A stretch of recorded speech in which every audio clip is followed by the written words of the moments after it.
is a Packer tradition for the senior class to elect a classmate to speak on its behalf at the annual commencement exercises. As you would expect from a class of this strength and quality, they have made a splendid choice. It is my true pleasure to introduce Shannon Rhodes, speaker for the class of 2012. Shannon?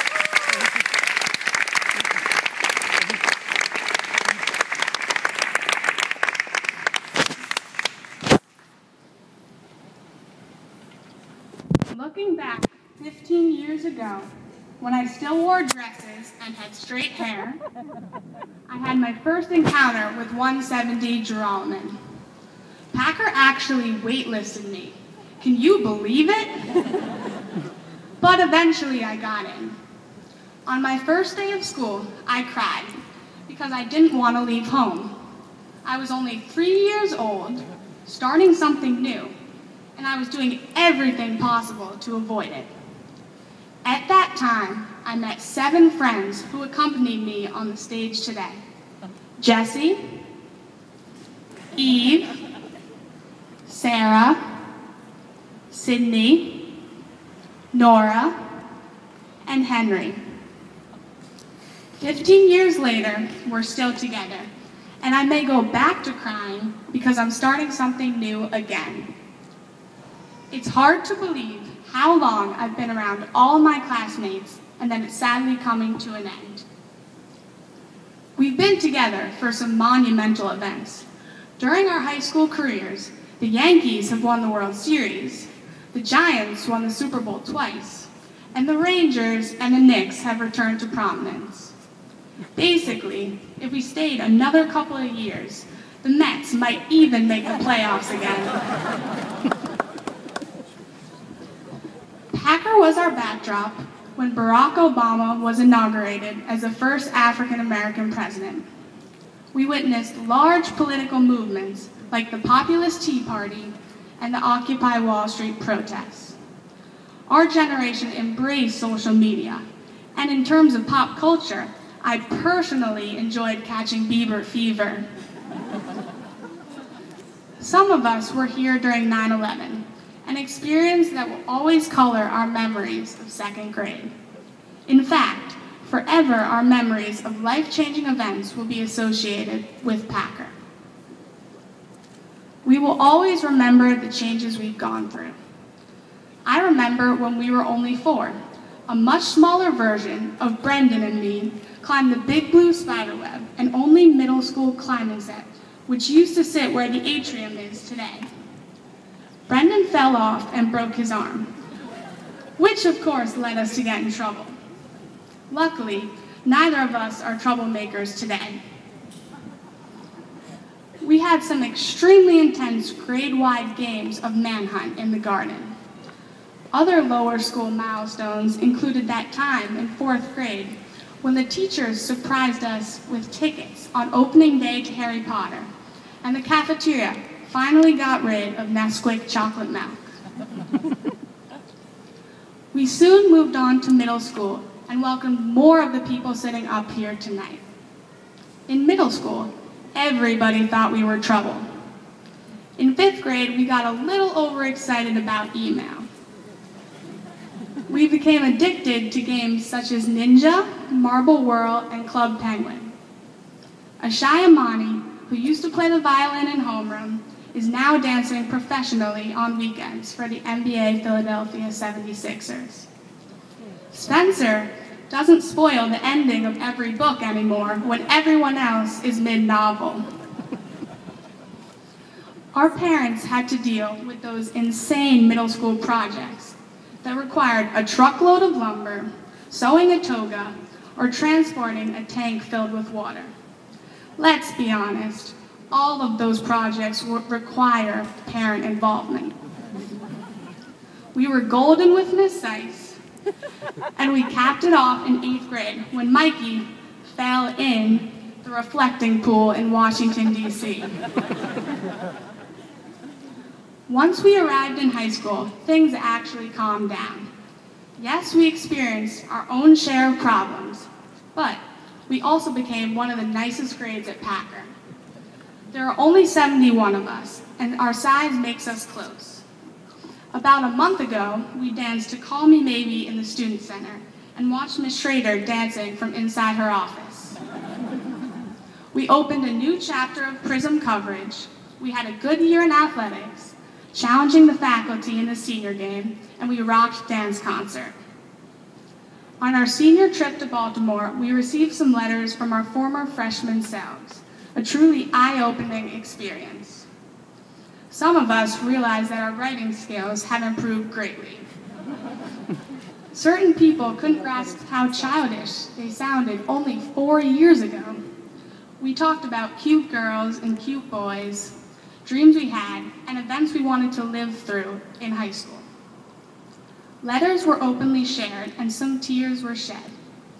People wrote very sweet and hilarious comments. This was the culmination of the changes that we've gone through since 9th grade.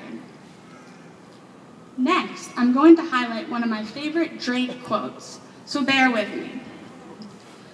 I know that the parents and teachers at this moment are thinking, really, she went to Packer to quote Drake? And the grandparents are probably whispering to the person next to them, wait, who or what is Drake? Does she mean Sir Francis Drake? To my point, this year, Drake coined one of the most popular slang terms, YOLO, Y-O-L-O, which stands for You Only Live Once. Now, most people interpret this saying as since I only live once, I'm going to go out and take every risk I can while having all the fun I can. I think the phrase YOLO is about unlocking your potential and finding your purpose. Everyone at Packer is bubbling with potential in so many diverse things. I hope to see Daniel's artwork in a gallery someday, and I expect to see Ali Bunnis's adaptation of a Jane Austen novel in a bookstore by the time I'm 30. All of us have some type of passion at this very moment. I love to kick a ball into the net. Jonna likes to bake every day, and Kevon loves Batman. Maybe these passions are going to lead us in directions for careers, but maybe they aren't. 5 years down the line, I think we each will have found a new love. Everyone will agree that Tyler wants to be a politician, but he might find something else that he feels is his calling. Tyler could be a marine biologist. It's highly unlikely, but it could happen. At that moment in time, when you find your true purpose, don't be scared to stray from what you've known for all your life. If you ever get the feeling that something is really meant for you, even or especially if it falls outside your normal comfort zone, I urge you to go for it with everything you've got. As Packer students, we pride ourselves on being well-rounded. In today's business world, being multifaceted can give you an edge. Employers are looking for adaptable people, which we all are. In college, develop your passions because it may be the last time you have the freedom to do so. Adrian will most likely recite his last rap songs, and Jillian will get to take a class about Harry Potter. We're no longer those little kids anymore. We're adults now, except for those few younger kids who should be in the grade below us, but are lucky that we accepted them. You may never get the chance again in your lifetime to take a music class or explore African history.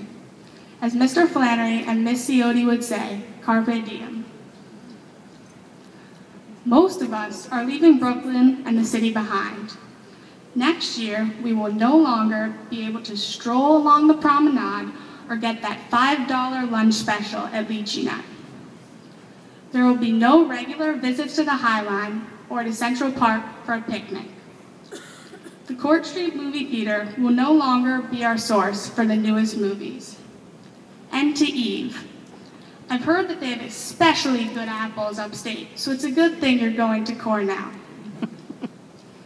Some of us will look forward to explaining how Brooklyn is a nice place and not a fearful place. I know some of you will try to substitute for New York City. but we all know how futile that will be. At this time, I'd like for each student to think about someone who's been there for you through thick and thin. In the future, you'll need those secure, strong people in your lives. I personally could not have grown to be the person I am without my parents. In fact, I think that all the parents in the grade deserve a round of applause for being such great caregivers and developing such wonderful young adults.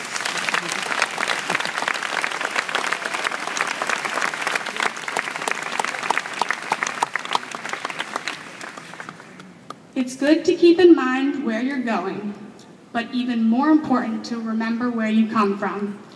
I have a lot of wishes and 2 hopes for the senior class.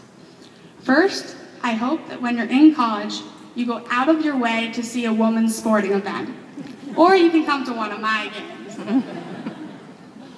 Second, in 10 years, when you see anyone in our grade, I hope that you look up and say hi. I hope that we both stop and have a quality conversation. There shouldn't be awkwardness or an inkling in your body that's telling you to cross the street. Remember the people you're leaving behind, and don't forget about the past. I won't forget Carly going to get Five Guys during geometry, or Nick's crazy dancing. When we next meet, I want to see joy in your eyes, to see old friends again. I will miss you all, and as Chessie would say, I love you guys. This year has been amazing, and I couldn't have asked for anything more. For my final goodbye from the class of 2012, I just wanted to say, deuces.